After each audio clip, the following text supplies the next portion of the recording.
habit. Every day you wake up and repeat the same habits.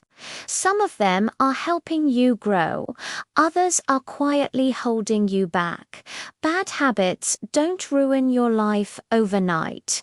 They do it slowly, through a series of small decisions you barely even notice. And here's the most dangerous part. Most of us are aware of our bad habits, yet we keep repeating them every single day. We know we shouldn't, but we do it anyway.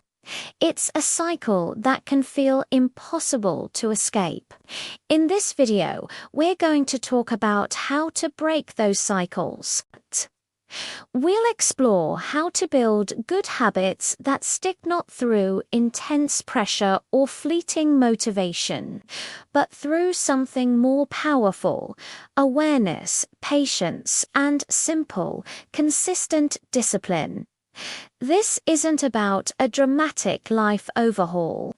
It's about understanding the quiet forces that shape your daily actions and learning how to gently guide them in a new direction. It's about making small changes that lead to massive results over time. So, if you're ready to stop fighting yourself and start building a better future, one small habit at a time, stick around. Let's start with a fundamental question. Why are bad habits so hard to break? The truth is, your bad habits exist for a reason. They aren't random, they serve a purpose. They provide comfort. They create a temporary escape. They offer a moment of instant relief from something unpleasant.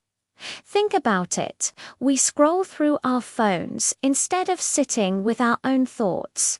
We eat junk food instead of feeling our emotions. We procrastinate on important tasks instead of facing our fear of failure. In almost every case, bad habits are not the real problem. They are only the symptom of a deeper issue. The real problem is our universal desire to avoid discomfort. Your brain is wired to seek pleasure and avoid pain, and bad habits are often the quickest, easiest way to do that. Until you understand the underlying discomfort you're trying to escape, you will always return to that bad habit. Or you'll simply replace it with a new, equally unhelpful one.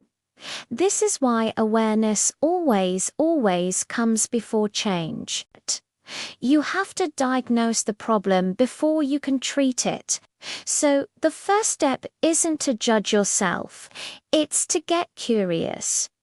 Ask yourself, what am I avoiding right now? What feeling is this habit helping me escape? One of the biggest reasons people fail to change is because they try to change everything at once. On a Sunday night, filled with motivation, they make a grand plan. Starting tomorrow, they'll wake up at 5 a.m. They'll work out, they'll meditate, they'll eat only clean foods, they'll be incredibly productive, and they'll stop wasting time on social media completely. It sounds amazing, right? But what happens after a few days? They feel exhausted, overwhelmed, and deprived, and then they quit, feeling like a failure. This all-or-nothing approach is a recipe for burnout. Real, lasting change is almost never dramatic. It's slow, it's quiet, it happens in the background. You don't break bad habits by launching an aggressive all-out war against them. You break them by patiently, consistently outgrowing them. So instead of trying to fix your entire life in one day, focus on one single habit. Just one. Make one small, better decision.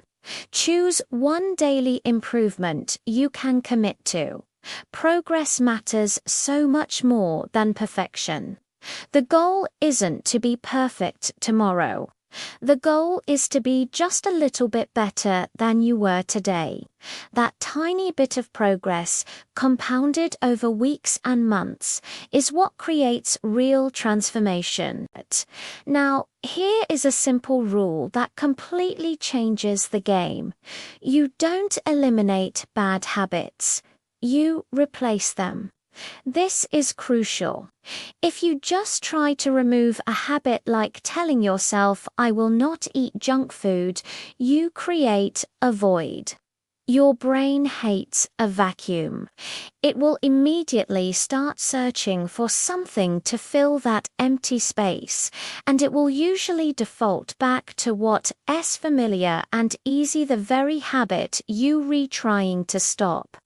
Instead of just removing, you need to have a replacement ready. You need to give your brain a new, better path to follow. So, if your bad habit is mindless scrolling on your phone for an hour before bed, replace it with reading a book for 15 minutes. If you reach for sugary snacks when you feel stressed, replace that habit with a 5-minute walk or a glass of water. If you make excuses to avoid the gym, replace that pattern with simply putting on your workout clothes.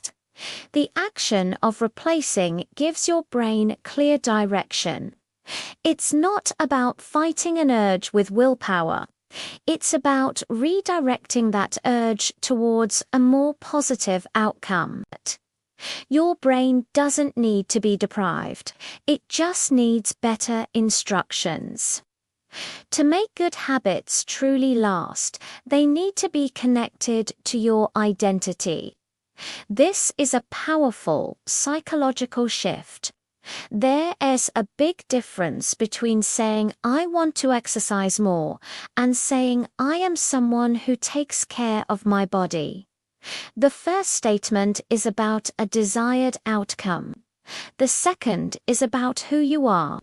There is a difference between "I should read more books" and "I am a learner." When your habits become part of your identity, they stop feeling like a chore. They just feel like you. Think about it. You don't need motivation to be yourself. You just act in alignment with who you believe you are. Every time you perform a good habit, you are casting a vote for the type of person you want to become. Going to the gym, even for a short workout, is a vote for "I am a healthy person." Writing one page, even when you're not inspired, is a vote for "I am a writer." These small actions reinforce your desired identity, and over time, your brain starts to believe it. This is how you build habits that aren't dependent on willpower or motivation, but are simply an expression of who you are. If you find it consistently difficult to stick with good habits, it's very likely that your environment is working against you. We often think of discipline as pure willpower, as gritting our teeth and forcing ourselves to do hard things. But true, sustainable discipline is less about willpower and more about intelligent design.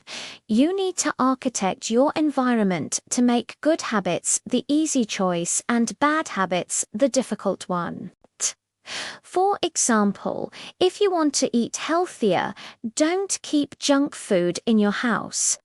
If you want to be more focused at work, turn off notifications and put your phone in another room. If you want to wake up and exercise, lay out your workout clothes the night before. This is called friction. You want to add friction to your bad habits and reduce friction for your good habits. Make the bad habits harder to access and the good habits easier to start. When the right choice becomes the path of least resistance, consistency becomes almost effortless. It's not about being stronger than your temptations. It's about being smarter than them. Anyone can be productive and stick to their habits on a day when they feel motivated and inspired. The sun is shining, you got a great night's sleep, and you feel like you can conquer the world. Those days are easy, but real transformation doesn't happen on those days. It happens on the ordinary days, the boring days, the days when you feel tired, when you're not in the mood, when progress feels completely invisible, and you're wondering if any of this is even worth it. That is where habits are truly forged, not through occasional bursts of high intensity, but through relentless, boring repetition. Showing up for your workout when you'd rather stay on the couch, writing your daily page when you feel uninspired, choosing the healthy meal when you're craving fast food. These are the moments that count. It's not about the one heroic effort you make once a month. It's about the small, unglamorous actions you repeat day in and day out, especially when you don't feel like it. Small actions repeated daily will always outperform dramatic effort done only occasionally. Consistency is the true engine of progress. Your future is not going to be shaped by one big, life-changing decision. It is being shaped right now by the small, seemingly insignificant habits you repeat every single day. Each tiny action is a brushstroke on the canvas of your life. So, take a moment to decide. Let go of what is holding you back. It's not serving you, and start building what moves you forward, one small step at a time. You don't need a grand plan. You don't need to be perfect. You just need to be consistent. Start today with one small, better choice, and then let the powerful force of time work in your favor. Thank you so much for watching. If this video helped you, please give it a like and consider subscribing for more content on building a better life. I'll see you in the next one.